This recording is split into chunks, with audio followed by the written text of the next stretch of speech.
માટેના પ્રયાસ કરાયા હતા। લોધરાણી નાગપુર ખાતે બીએસએફના જવાનોને સ્વચ્છતા પર ભાર મૂક્યો હતો।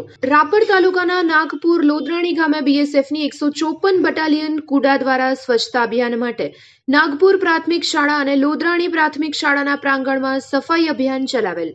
તેમાં હાજર રહેલ બીએસએફના કંપની કમાન્ડર રણવીર સાહેબ, ધૈડા દિલીપભાઈ, છત્રસિંહ વાઘેલા, ડોક્ટર ભીમેશ, મહેશ બિસ્ટ, ધૈડા કરસનભાઈ, ધૈડા પ્રફુલભાઈ તથા શિક્ષકો અને ગ્રામજનો ઉપસ્થિત રહ્યા હતા। બીએસએફના જવાનો જોડાયા હતા કે ગ્રામજનોમાં સ્વચ્છતાને લઈને જાગૃતિ આવે તે પર ભાર મૂકવામાં આવ્યો હતો અને સ્વચ્છ ભારત અભિયાનમાં સહયોગ આપવા માટે હાકલ કરવામાં આવી હતી। એક તરફ પ્રધાનમંત્રી શ્રી નરેન્દ્ર મોદી સમગ્ર દેશમાં સ્વચ્છતા અભિયાન ચલાવી રહ્યા છે, ત્યારે આ બાબતે લોકોમાં જાગૃતતા આવે તે માટે બીએસએફના જવાનો દ્વારા પણ પ્રયત્ન શરૂ કરવામાં આવ્યા છે।